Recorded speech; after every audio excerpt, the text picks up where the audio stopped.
이것만 봐도 한산도의 3도를 겸한 통제사였다라는 말이 있기 때문에 이순신이 한산도에 최초로 통제형 설치와 함께 3도 수군 통제사직을 맡았다라는 주장을 할 수가 있다고 저는 그렇게 봅니다.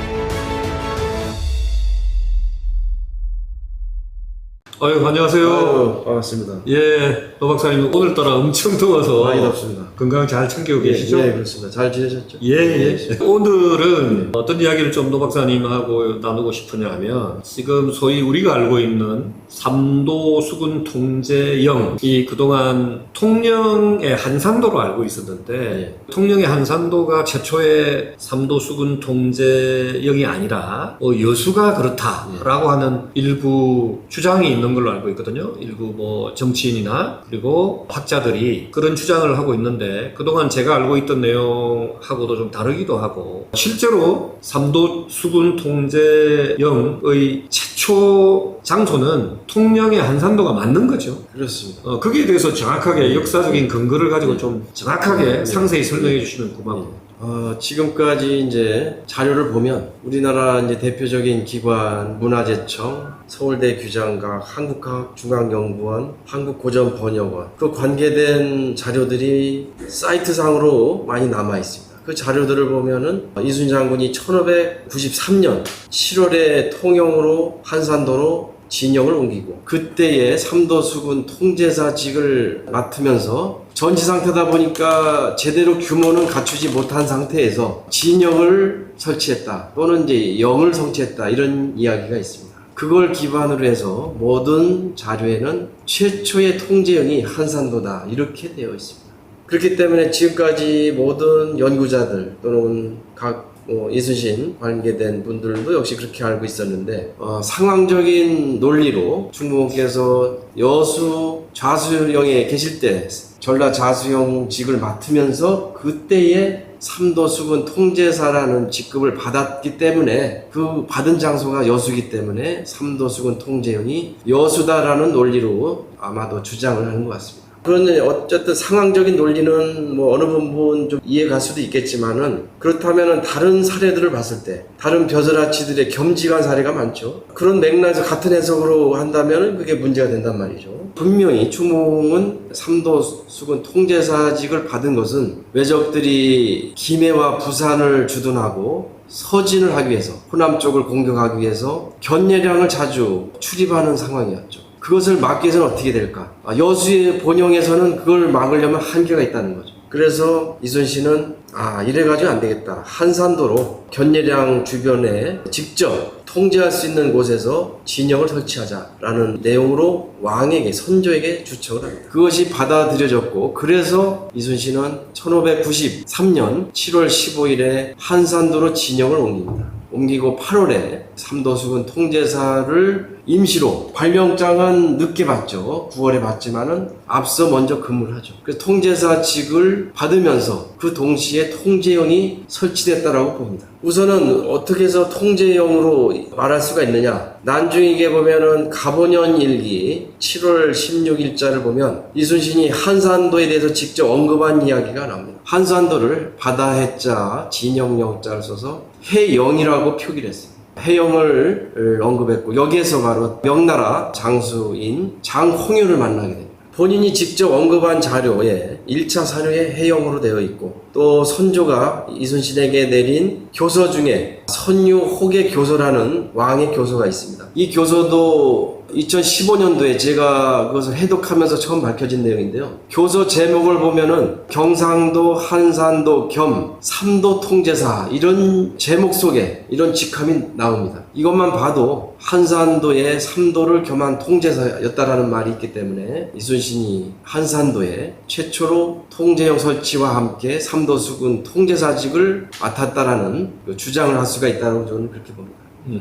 그러니까 이제 전라 자수사를 겸하면서 삼도 수군 통제사도 같이 하신 거죠? 그렇죠. 예. 예, 그렇게 하셨고, 제가 알고 있기로도 경남 통령이 지역명이 통령이 된 게 통제영을 줄여서 통령이 됐다. 그렇죠. 이렇게 알고 있는데, 예. 예. 많은 분들이 그렇게 알고 있죠. 그렇게 알고 있죠. 예. 그래서 결국은 일부 이제 최근에 여수에서 만약에 그런 목소리를 냈다면 그런 노 박사님이 이야기하신 그런 걸 근거로 해서 아마 이제 요즘 지자체가 되다 보니까 이순신 마케팅을 많이 한단 말이죠. 그래서 그런 주장을 제가 근데 그 언론 기사에 보니까 어디 전라남도 의원님이 이제 그 강력하게 주장한 기사도 제가 본 적이 있는데 아마 이제 그 지역을 사랑하는 어떤 열정에서 그런 목소리를 내시는 거고 학문적으로는 어떤 여러 가지 그 근거 부분에 있어서는 역시 이제 노 박사님이 이야기한 대로 통령의 한산도가 최초의 삼도수군 통제령이 맞다 이렇게 이해하면 되겠군요. 그렇죠. 난중익에 보면은 여수를 본영이라고 직접 언급을 하셨어요. 이 본영이란 말 자체도 이건 굉장히 위대한 말이고 전쟁하는 상황에서 작전 본부의 최고의 명칭이기 때문에 본영이라는 말 자체만으로도 저는 그 여수의 위상은 충분하다 이렇게 보고 있습니다.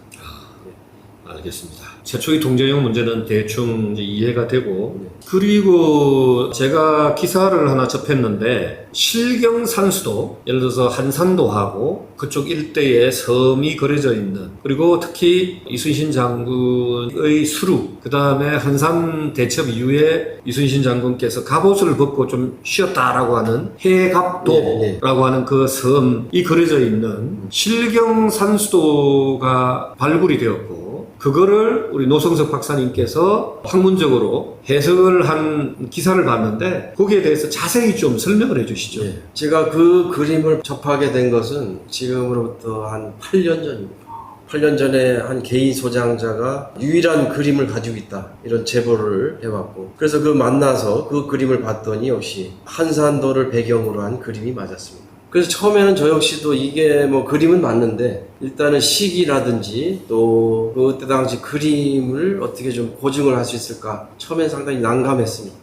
그러던 과정에서 그 관계 전문가들이 그 그림을 가지고 한산도 현장을 몇 차례 갔었다고 합니다. 과연 이 그림이 한산도와 일치하는 그림일까? 전문가들이 다 그 그림을 봤고 배를 또 타고 직접 해갑도에도 갔었고 여러 차례 답사를 한 결과 많은 그 전문가들이 실제의 한산도 주변의 고동산이라든지 해갑도 수로 현장의 그런 그림과 그대로 일치하는 실경 산수도가 맞다라는 의견을 주었다고 합니다. 그러니까 실경산수도라고 하는 게 옛날에는 사진이 없었으니까 사실 자체를 그대로 그림으로 옮겼다는 거잖아요. 그렇죠. 그죠? 사진처럼 이제 그런 건데 그럼 한 가지 제가 궁금한 게 이제 이순신 장군이 한산대첩 이후에 갑옷을 벗고 쉬었다는 그 해갑도라고 하는 섬은 원래는 뭐 다른 이름이 없었는데 그 이후에 해갑도라는 이름이 붙여진 걸까요? 원래부터 이름이 있죠. 그 이름으로 하백도라고도 합니다. 하백도.